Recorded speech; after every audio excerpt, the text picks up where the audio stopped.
Bang Sutan, jadi ini meja Bang Sutan memimpin rapat, begitu ya? Iya, ini meja sehari-hari kalau Komisi 7 mengadakan rapat dengan mitra kerjanya. Ini meja ketuanya, ada 3 wakil ketua. Begitu, Ya, ini setiap siapa hari. saja nih? Ya ada teman, ada yang namanya Farial dari P3, ada yang namanya Jodin Amali dari Golkar, ada Daryatmo dari PDI Perjuangan. Jadi Dan ini khusus kami berempat jadi duduk di pimpinan Komisi 7. Dan ini adalah tempat duduk khusus untuk Bang Sutan. Sudah tertulis di sini ada pimpinan begitu ya, Ya, Bang makanya Sutan? pimpinannya ada 4, saya ketuanya, yang 3 wakilnya. Kita saling mengisi.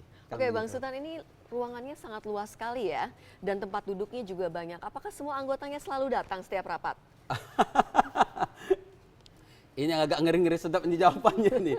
Jadi begini, saya mau jujur saja, saya katakan bahwa Komisi 7 itu semuanya ada 52 orang. Ya.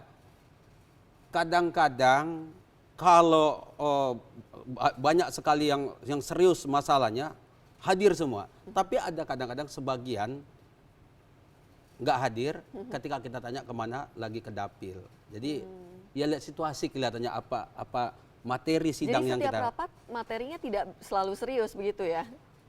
Berbeda-beda, berbeda-beda. Ada ketika Kementerian ESDM ini rame, kementerian yang lain setengah. Tapi ya begitu, ketika kita tanya kemana, ada yang ke dapil. Tapi ada juga yang rapat di Banggar, ada yang kita banyak kali fungsinya anggota dewan ini. Jadi ya kadang-kadang saja full. Oke Bang, ini saya pengen tahu lingkungan DPR seperti apa. Kita jalan-jalan dulu ya Bang. Ayo silakan, silakan. Ayo.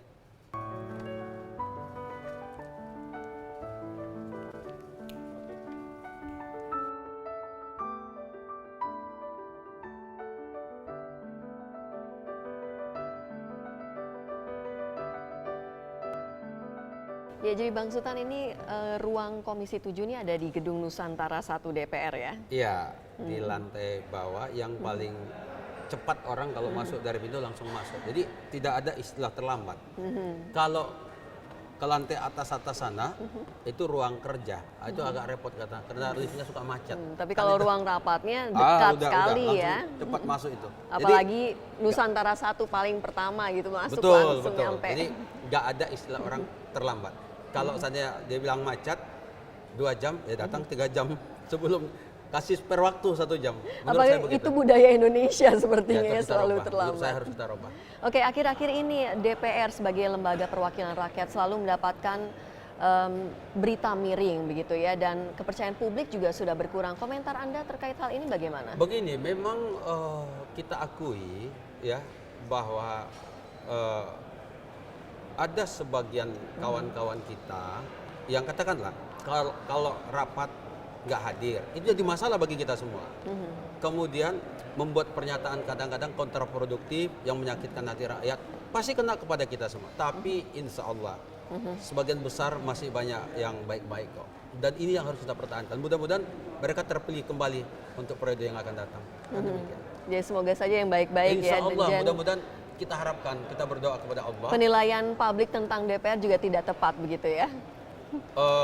Kita nggak bisa salahkan juga. Bisa gara-gara satu orang, itulah kata orang kan, gara-gara nilai setitik rusak susu sebelahnya. Kita nggak bisa pungkirin itu. Oleh sebab itu, besok mudah-mudahan yang terpilih anggota dewan itu orang yang terbaik. Jadi nggak ada celah untuk orang mengkritik. Amin, Kan Bang demikian. Sutan. Semoga saja ya, Insya Bang Allah, Sutan. insya Allah. Ya, dan DPR ini kan merupakan rumah rakyat gitu, dan Betul. orang kerap mengadukan masalahnya di DPR. Iya. Banyak tidak orang-orang yang di kalangan bawah datang ke sini lalu Banyak. mengadukan masalahnya? Banyak. Kalau kami dari fraksi Partai Demokrat ada hari untuk rakyat kami buat, itu hari Kamis. Itu hari Kamis itu hari fraksi. Kadang-kadang kawan-kawan membawa aspirasi masyarakat yang mereka temuin di luar ataupun yang datang. Kita pecahkan sama-sama dan kita salurkan kepada komisi terkait. Insya Allah kita lakukan. Dan fraksi lain juga demikian.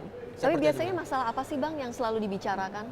Banyak sekali masalah. Umpamanya ada tanahnya ada yang digusur lah, penggantiannya nggak tepat, mereka lapor kemari. Ada orang itu menyatakan, kenapa di tempat kami pembangunan jalannya jelek, kenapa anggota dewan tolong dong. Jadi masing-masing kita salurkan ke dapil yang bersangkutan. Insya Allah bisa selesai kok. Dan selalu ada solusinya begitu Pasti ya Bang ada, ya? pasti ada. Namanya saja, di mana ada kesulitan, pasti ada jalan kalau mau. Kan begitu. Gitu. Tapi sebenarnya DPR ini sudah benar-benar sebagai rumah rakyat dalam arti yang sebenarnya? Ya buktinya banyak rakyat datang sini dan tidak dibatasi, silakan saja. Tapi rakyat yang benar-benar ingin menyampaikan aspirasinya, ingin mengadukan nasibnya, itu yang penting.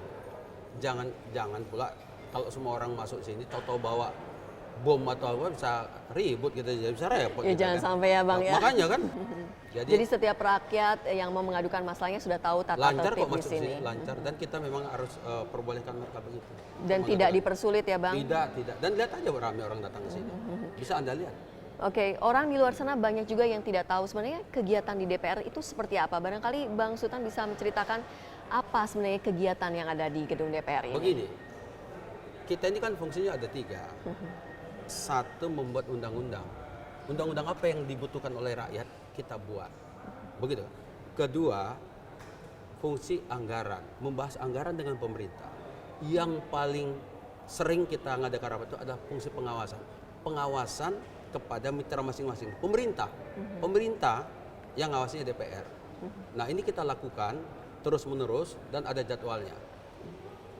Dan setiap hari Senin sampai Rabu itu pengawasan, Kamis nanti membuat undang-undang. Atau kadang-kadang kita balik, tergantung kepada komisinya masing-masing apa yang mau mereka bahas. Insya Allah produktif kok kita. Jadi sebenarnya rapat demi kepentingan rakyat begitu ya, kegiatan yang ada di DPR Memang sini. DPR itu kan dibilang kan parlemen. Parle itu kan dari bahasa ngomong-ngomong, bicara-bicara. Makanya anggota dewan itu harus banyak bicara. Harus banyak bicara. Lucu rasanya kalau ada anggota dewan nggak pernah bicara. Itu yang kata orang jadi 5 itu. Datang, duduk, dengkur, duit, apa lagi satu lagi itu? Apa itu Bang? Ada 5 itu dulu dibikin anekdot. Tapi kali kebanyakan itu. masih banyak yang tidur ya Bang ya? Mungkin kena sakit mungkin ya. tapi saya kira situasional juga kadang-kadang kalau rapat di paripurna yang saya perhatikan ya, yang sudah diputuskan di komisi dibacakan formal di paripurna. Jadi kita udah tahu keputusannya. Di dalam dingin, ya. Kalau keluar nggak boleh. Tahankan di dalam, ngantuk menyerang di Shot TV. Ini kadang-kadang bilang orang ngantuk. Tapi lebih bagus saya pikir mereka tetap bertahan di dalam daripada mereka keluar. Keluar kan Lebih banyak baik yang kosong. bertahan di dalam dan ketiduran Ya. begitu ya Bang? Jangan ketiduran. Kalau bisa jangan tidur lah. Dengarkan apapun. Itu kan kita kan digaji untuk itu. Kita minta juga media jangan nyari-nyari celah ada orang yang aneh-aneh. Ada kadang-kadang ada orang main, katakanlah dia main apa itu? Lagi main game. Main game. Karena apa? Sambil nunggu-nunggu kan nggak ada masalah menurut saya. Yang nggak boleh. Yang penting efektif begitu ya? Dia lebih bagus saya kira dia main-main itu ada di dalam daripada tidak hadir. Begitu. Kan begitu. Dia kalau ada di dalam dia pasti setuju apa tidak. Dia kan ada setuju, tidak, dia pasti dengar dia. Iya. Pasti Baik dengar. Bang Sultan, kita harus break lagi ya pemirsa. Ayo, Tetaplah di Ruang dan Toko berbincang dengan Bang Sultan Batugana. Karena harga BBM kita lebih murah dari harga pasar. Tapi kalau harga BBM kita sama dengan harga pasar, pasti orang berbondong-bondong lari ke bahan bakar nabati.